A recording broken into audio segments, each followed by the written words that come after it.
Albert hated Friday mornings. It wasn't that his paper round was any harder, and he didn't spend any more time tramping over the wet Derbyshire moors. Though the winter chill seemed particularly harsh this morning, it had been getting steadily worse all December. That was nothing compared to the clutching in his stomach. Friday was the day he delivered the papers to Cragtop. Albert's round was long. Sometimes, if he was lucky, his father, who owned the general store, took pity on him and ordered his brother to help. On those days, he could be finished in time to get to Mrs. Lane's reading lessons in the church school. Even on the slowest rounds, when he dangled his 11-year-old legs into the brook for an hour, or took a mug of tea with Thomas the shepherd, he'd still be back in time to join his friends on the school wall at break time. There, they would talk in excited voices about the war, about how they'd join up and beat their way to Germany.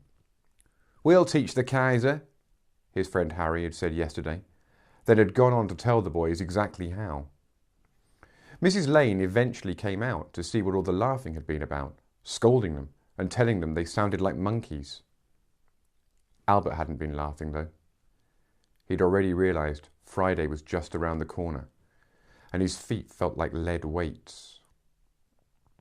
Now Friday was here, Albert just wanted it to be over.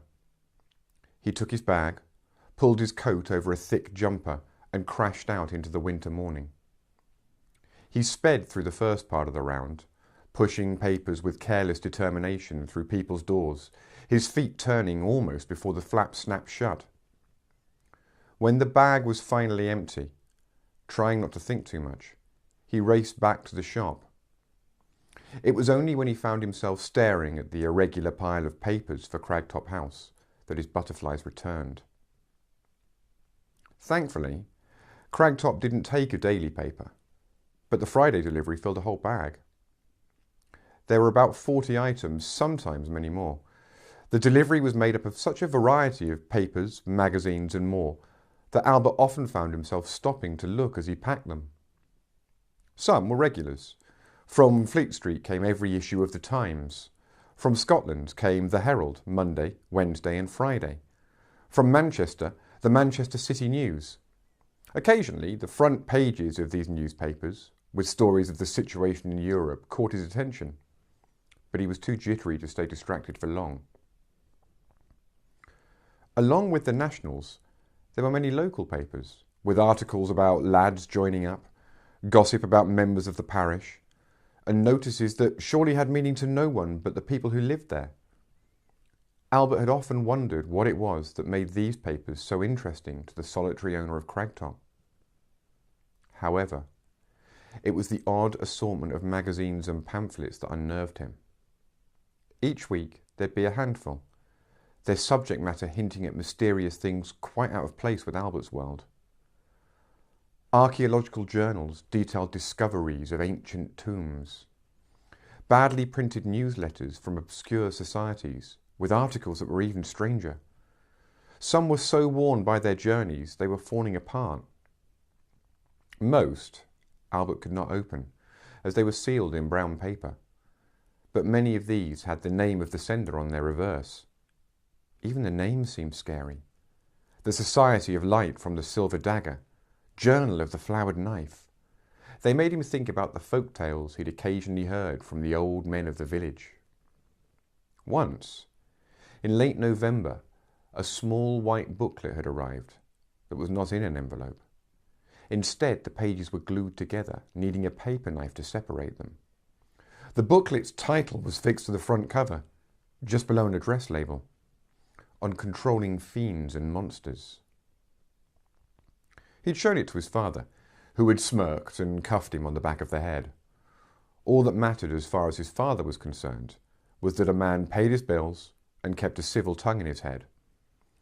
There, the master of Cragtop was faultless. Albert glanced across at his father as he stuffed the last of the papers into the bag. The stern-faced man was busy with an early customer. It wouldn't do to be here when he was done. His father was very free with his cuffs. Albert pulled the bag up onto his shoulder and headed back out into the cold. He turned left and began to trudge through the snow towards the outskirts of the village. He didn't know very much about the owner. Cragtop was perched high on the rocks a few miles from the village. It had always seemed to attract strangers. Like his predecessors, the current owner had been the subject of village gossip when he arrived in 1911. He lived alone, apart from an elderly manservant, and made no attempt to befriend the locals in the 3 years since. There had been wild stories about him from the villagers. "I hear he mined in Africa," Thomas had said, buying tobacco in the crowded shop one morning.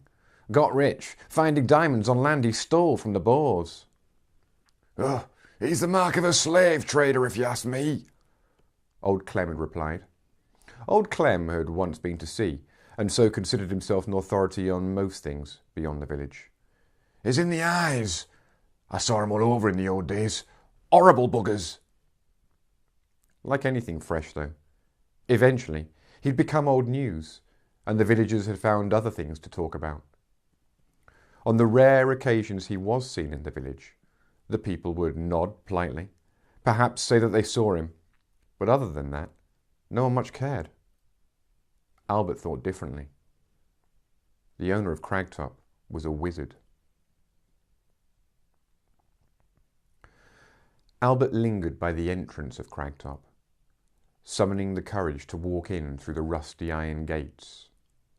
From the gates, there was a half-mile walk through a steep-sided valley. If those gates closed behind him, Albert knew he was trapped. Nothing, not the nagging weight of the bag, or even the dirty sleet soaking through to his coat and chilling him so much it was hard to breathe, would make him take another step until he was ready.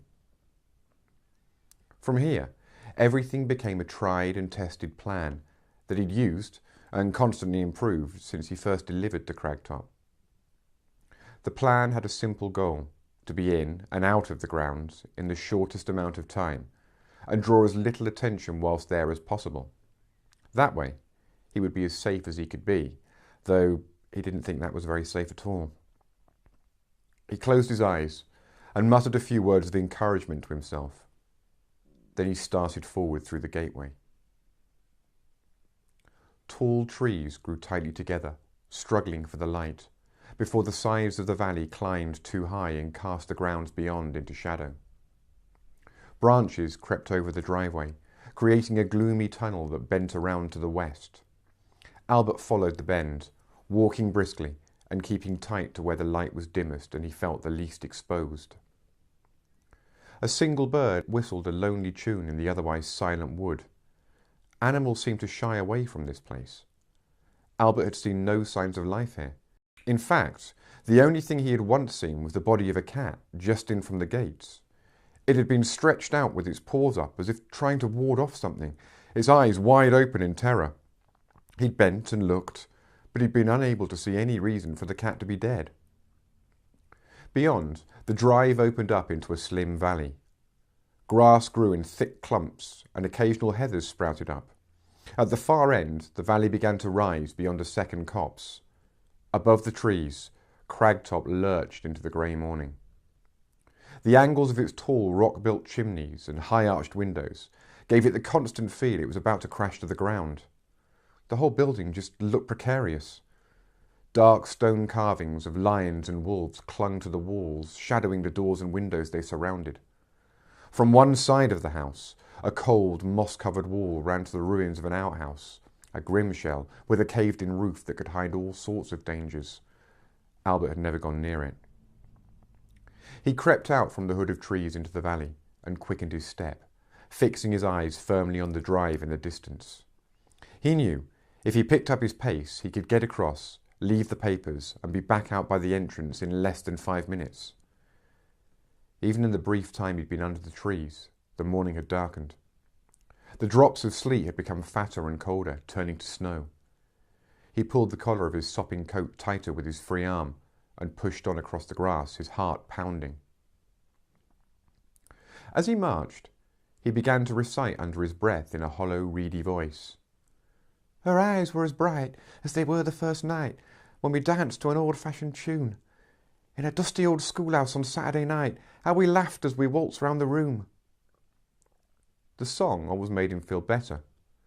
He knew, if he marched in time, he would have delivered the post after the 4th time he'd sung it. You came from the valleys, to the dark city alleys to care for the young and the poor, and me a young soldier with medals galore that I'd won in the African war.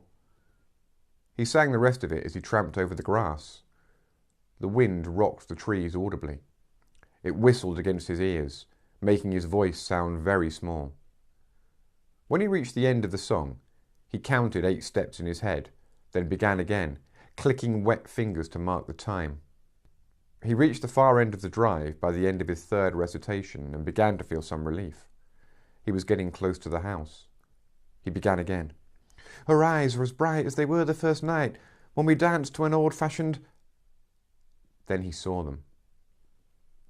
There were 3 of them, standing off by the furthest trees to his right, just where the valley side began to rise sharply.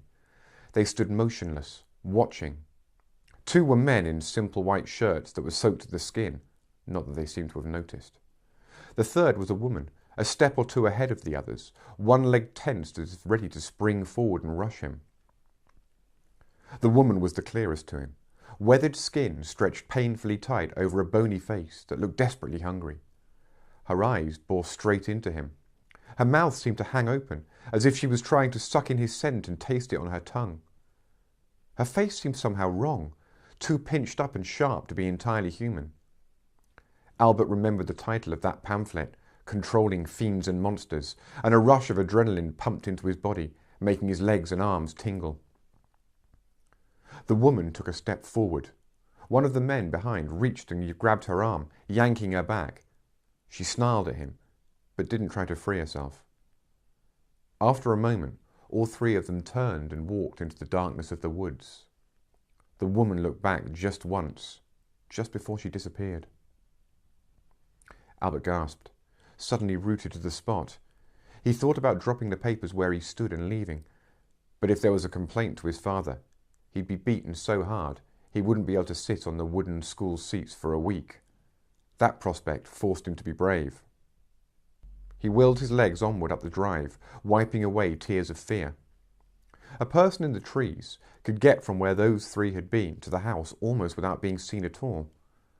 Albert picked up his pace until he was nearly running. His eyes stayed firmly on the trees. He was ready to drop his burden at any time and turn for home. The canvas bag swung heavily, threatening to overbalance him, so he loped along, the effort he was making out of all proportion with the speed he was going. Finally, he reached the porch. He gripped on the bell rope and pulled hard 3 times. Somewhere deep in the house a bell rang. Albert began to pull out the papers, dumping them in a messy pile on the doorstep. He stole desperate glances into the woods. Nothing seemed to be approaching. The papers took ages to pull from the bag. Eventually, they were all on the pile. All that remained was to be sure that someone was coming to get them. Albert listened at the door, shifting his weight from one foot to the other. He strained his ears for the creak of a floorboard that would tell him he could escape. "Boy!" A whisper that sounded like tearing paper froze him.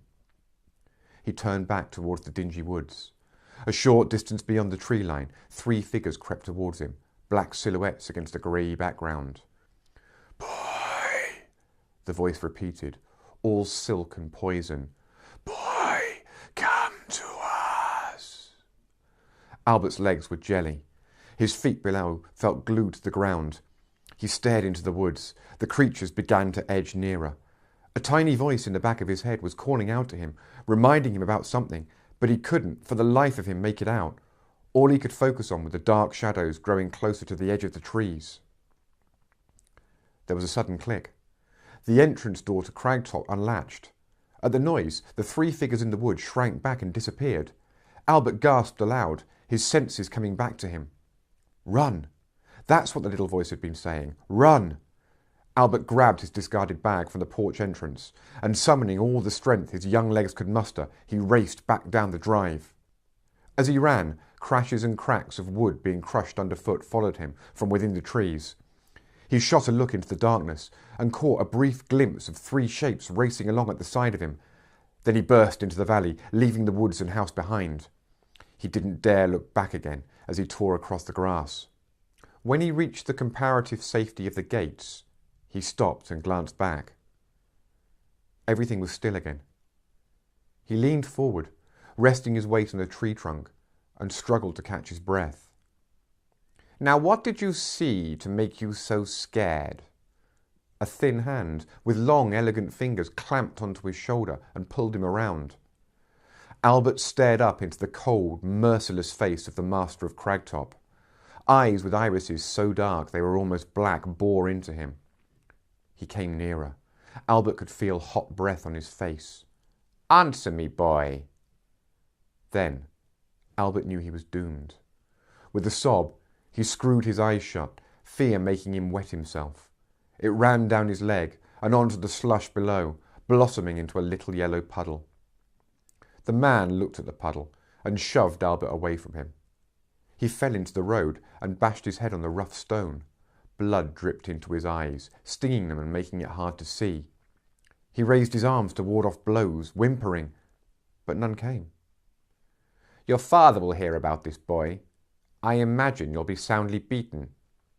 The pitiless voice was further away now. Albert looked up, wiping blood from his eyes. The master of Cragtop stood looking back at him, his angular face unmoved. Then he turned, as if he'd lost interest, and walked back into his grounds. A black walking stick clicked by his side as he took full, confident strides. His long coat, which reached from his bony shoulders to the ground, dragged through the sludge underfoot.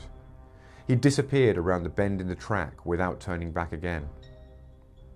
Albert sobbed with relief.